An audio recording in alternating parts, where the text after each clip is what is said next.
Hello everyone, today let's solve the problem number 226, invert binary tree, right? So what the question states here, we are given the root of the binary tree. Here you can clearly see we are given the root of the binary tree. We have to invert the tree by swapping the left and right child of every node. So we have to return the root of the inverted tree. Basically we have to invert the whole tree, right? So here in this case, we have the example here 4 2 7, this one 1 3 6 9. So when we invert this one, 4 remains 4 itself because we have this is the root node, and 2 and 7 we have to invert this one, we have to swap here, right? So this becomes 2 and this becomes 7. We have inverted. When we invert successfully here, this will be 7. First 7 will come here and 2 will come, right? So this is fine, right?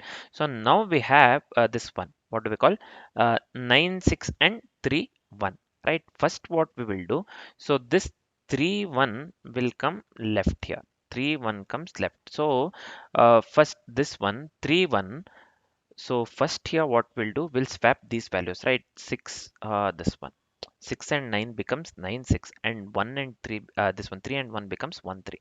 So when we swap this one entirely to this one, left to right and right to left, this becomes basically 9 6 and 3 1, 9 6 and 3 1. So that's what we are doing. So sorry, don't consider this one, just give me a second here.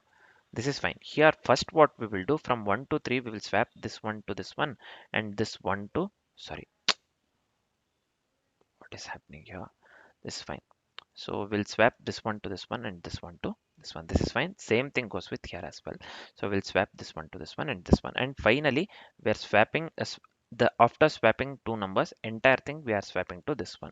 And from this one to this one, right? So that's what we are doing here. 9, 6 and 3, 1. Right. So that is how we got the output 4, 7, 2, 9, 6 and 3, 1.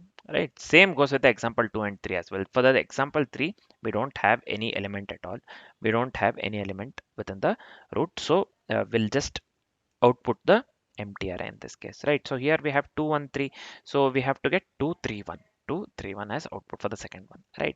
So I hope the question is completely clear along with the examples. They have given us wonderful examples just for the sake of understanding. Now let's come to the this one approach part. Let's discuss the approach step by step, followed by the complexities, and then let's write the code. First step here would be, let's consider the first example here. Let's consider this first example here, right? So here we have input, here we have input 4 7, sorry, 4 2 7 1 3 6 and 9, 1 3 6 and 9, right? So this part, so we can visualize in the this way. This one we can consider, this one 4 to 7 1 3 6 9. First what we will do, we will start at node 4, we will start at node 4. Then we will swap its left and right, then we will swap its left and right. So left becomes 7 and right becomes 2. First we will consider 4, this is fine, root. Then we will swap its left and right, means here this part. So 7 comes at the left and 2 comes at the right, right? So here this is fine. Now we have 4 7 and 2, right? So the next step here would be, we will move to node 7 and swap its children. We will move to node 7 and swap its children. Now here we have 6 and 9. When we swap the children, this becomes 9 and 6, this becomes 9 and 6, 9 and 6 here, right? 9 and 6. Then we will move to node 2 and swap its children, nothing but this becomes from 1 3 to 3 1. So 1 2 to 3 1. So now we have 3 1 9 6, 3 1 9 6, right? 3 1 9 and 6. Finally what we will do, we'll swap these two things, we'll swap these two things, right? We'll swap these two things. Now this becomes 9 6 and 3 1, 9 6 and 3 comma 1, 9 6 3 comma 1. So this is nothing but the resulting array, or this is nothing but the final result. So this is nothing but the final result, right? So I'll just write result here. So this is the output that we get. So this is the approach that we will be going with. This is the approach that we'll be going with. So the output that we got here is equivalent to the output that they have given for the example one. So our approach works absolutely correct. Now let's quickly discuss the complexities part. So what would be the time complexity here? So the time complexity would be, so let me delete this one, just give me a second here. So the time complexity would be big of n here.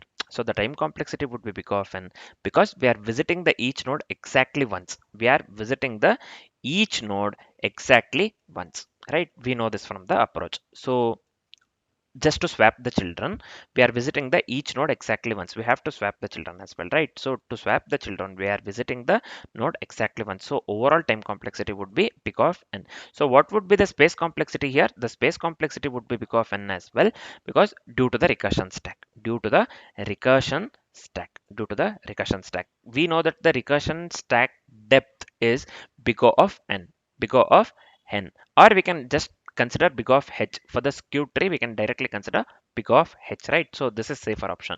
Always go for the big of h, right? So the space complexity would be big of h due to the recursion stack, where h is nothing but the here height of the tree, where h is nothing but height of the tree. So the time complexity and the space complexity for the code that we'll be writing in the future would be big of n and big of h, right? I hope the complexities part is completely clear along with the approach. As we are completely familiar with the approach and the complexities, we are good to write the code. Let's start writing the code.